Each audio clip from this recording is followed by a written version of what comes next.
सरकार আমার দাবি ন্যায্য দাবি সরকার তুমি মানিনিও আরে শ্রমিক আইন তুরন্ত সংশোধন করা শ্রমনীতিକୁ মানিনিও আমার দাবি শ্রম আইনକୁ ତୁରନ୍ତ ସଂଶୋଧନ କରିବା ଆମର ଦାବି मो त्रिनाथ दोरा मो अखिल भारत बीमा कर्मचारी संघर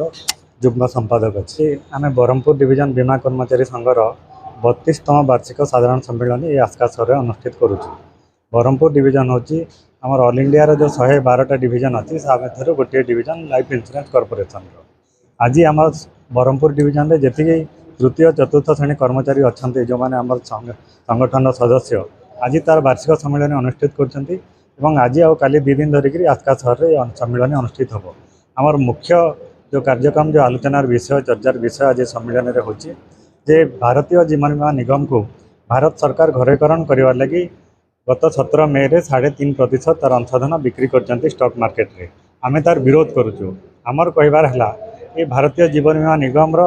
जो मालिक होचंती देशर जनसाधारण सरकार यार मालिक नहंती सरकार होचंती केवल मैनेजर एवं कौन मैनेजर कौन कंपनी को बिक्री करार अधिकार न थाए सरकार गोटे मैनेजर आकार कंपनी को बिक्री करते तार आम घोर विरोध करुँ। आज जो पुंजी भारतवर्षर जनसाधारण जीवन बीमा क्षेत्र में उपयोग कर टोटाल मोट उपरे संपत्ति भारतीय जीवन बीमा निगम 42 लाख कोटी टंका ताकू देशर घरोई जनसाधारण पाखे शेयर होल्डर मान पाखे या अर्पण कर तार आम घोर विरोध करुँ। आम सम्मेलन में आलोचना करूँ जे आगामी दिन जो 3.5% अंशदान बिक्री होती तार गोटे लक्षण रेखा जमी टणाव और आगामी दिन में केवे भी सरकार साहस करेंगे ना आमर जो प्रतिवाद आंदोलन फल जे भारतीय जीवन बीमा निगम रे सरकार अंशदान 3.5% को बाहर रहा ये आशा नहीं करी आम सम्मेलन में आलोचना करूँ आमर प्रतिवादी धर्मघट आम तैयारी करूँ। Dharmaraj Mahapatra joint secretary all India insurance employees association. देखिए Berhampur division insurance employees association जो भारतीय जीवन बीमा निगम का बरहमपुर मंडल के अधीन काम करने वाले बीमा कर्मचारी हैं वो जिस अखिल भारतीय संगठन से जुड़े हुए हैं all India insurance employees association उसकी मंडलीय इकाई का आज और कल 2 दिवसीय वार्षिक अधिवेशन यहाँ आसिका में आयोजित हो रहा है और इस अधिवेशन का जो मुख्य चर्चा का विषय है आप सबको मालूम है कि भारत के आम जनता के प्रत्येक हिस्से के भारी विरोध के बावजूद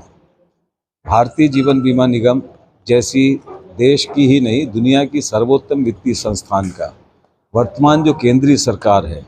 उन्होंने जो है उसे शेयर बाजार में सूचीबद्ध करके LIC के IPO जारी करने का जो फैसला लिया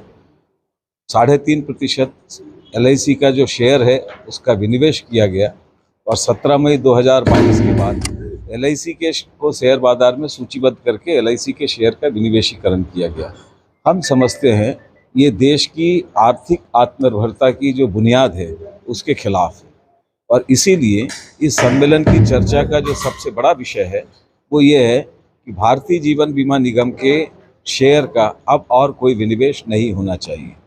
उसका सबसे बड़ा कारण ये है कि भारतीय जीवन बीमा निगम 1956 में जिसका जन्म हुआ उसके निर्माण के लिए भारत सरकार ने केवल 5 करोड़ की प्रारंभिक पूंजी का निवेश किया था और 5 करोड़ रुपए की प्रारंभिक पूंजी पर भारतीय जीवन बीमा निगम ने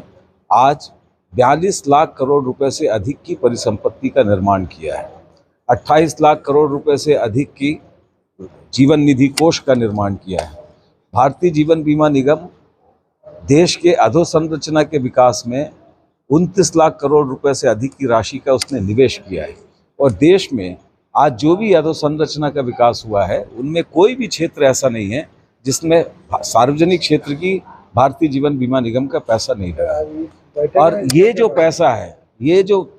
है ये भारत की आम जनता के द्वारा निर्मित किया पैसा है।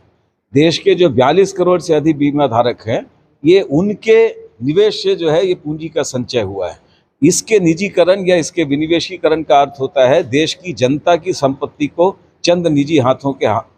में हस्तांतरण और इसीलिए हम समझते हैं ये देश विरोधी फैसला है और इसीलिए इस सम्मेलन का एक बड़ा मकसद ये है कि LIC के शेयर का कोई डिसइन्वेस्टमेंट नहीं होना चाहिए। दूसरा जो सबसे बड़ा विषय है वर्तमान जो केंद्रीय सरकार है वो जिस तरीके से और इसीलिए इस सम्मेलन का दूसरा जो सबसे बड़ा मकसद है, पूरे देश में केंद्र सरकार की ये जो जन विरोधी नीति है, देश के सार्वजनिक संसाधनों को बर्बाद और तबाह करने की जो नीति है, उसके खिलाफ व्यापक जनमत का निर्माण करना। और तीसरा जो सबसे महत्वपूर्ण बात है, आपको मालूम है मोदी सरकार ने कृषि क्षेत्र के संबंध में, वो चाहे नेशनल मोनेटाइजेशन पाइपलाइन के जरिए हो या लैंड मोनेटाइजेशन पाइपलाइन के जरिए हो, और अब कृषि क्षेत्र के मामले में उन्होंने जो 3 काला कानून बनाया था, जिसे किसान आंदोलन के दबाव में उन्हें वापस लेना पड़ा, लेकिन देश के किसानों के साथ उन्होंने जो वादा किया था कि किसानों को मिनिमम सपोर्ट प्राइस दिया जाएगा, उसकी कानूनी गारंटी दी जाएगी, किसानों का जो कर्ज है वो माफ़ किया जाएगा, किसानों का किसान आंदोलन के दरमियान जो मुकदमे दर्ज हुए थे वो वापस दिया जाएगा, वो नहीं किया गया। और इसीलिए इसके साथ साथ देश में जो मजदूरों ने लंबे संघर्षों के बाद 29 से ज़्यादा श्रम कानून हासिल किया था, जिसके जरिए जीने लायक वेतन, न्यूनतम वेतन का गारंटी का अधिकार, ESI का अधिकार, भविष्य निधि का अधिकार, ग्रेच्युटी का अधिकार, 8 घंटे के काम का अधिकार उन्होंने हासिल किया था, उसको ख़त्म करके लेबर लॉ को बदलकर अब लेबर कोड में वो 4 सम संहिता में उसे बदल रहे हैं। इसके खिलाफ देश का जो व्यापक मजदूर आंदोलन है और कृषि कानून में किसानों के साथ जो अन्याय हो रहा है, उसको लेकर जो किसानों का आंदोलन है, एक व्यापक जनमत का हम निर्माण कर रहे हैं। और AIA की ओर से, बीमा कर्मचारियों के आंदोलन की ओर से, हम LIC की हिफाजत के साथ साथ सार्वजनिक क्षेत्र की हिफाजत, देश के कृषि क्षेत्र की हिफाजत और ये नव उदारवाद के नाम पर देश के सारे संसाधनों का चंद निजी पूंजी के हाथों जो हस्तांतरण हो रहा है, उसके खिलाफ व्यापक संघर्ष को किस रूप में हम मजबूत करेंगे, उस पर इस सम्मेलन में गंभीरता से विचार विमर्श हो रहा है। और दूसरी जो महत्वपूर्ण बात है इस सम्मेलन की,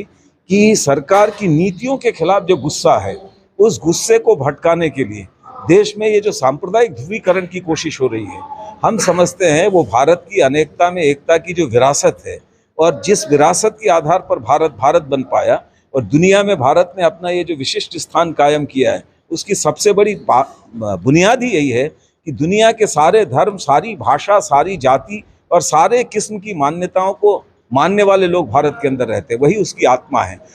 आज उसको जो है हिंदू, मुस्लिम, सिख, ईसाई के नाम पर, धर्म के नाम पर, मकबूर मस्जिद के नाम पर विभाजित करने की जो कोशिश हो रही है, हम समझते हैं वो हमारे देश के धर्मनिरपेक्ष ताने बाने के खिलाफ है, हमारी मिलीजुली और गंगा जमुनी तहजीब और संस्कृति पर एक बड़ा हमला है। इसलिए उसके खिलाफ भी देश की इस विरासत की हिफाजत के लिए, सांप्रदायिकता का मुकाबला करने के लिए, उदारीकरण की नीतियों के आक्रमण का मुकाबला करने के लिए और देश की जनता की संपत्ति को निजी हाथों में हस्तांतरित करने की ये जो देश विरोधी मुहिम है, जिसके जरिए हमारे संविधान, हमारे जनतंत्र, हमारे जनवादी अधिकार, इन सारी चीज़ों पर चोट पहुंचाने की कोशिश हो रही है। और सारी जो संवैधानिक संस्थाएं हैं, व्यवस्थाएं हैं, उन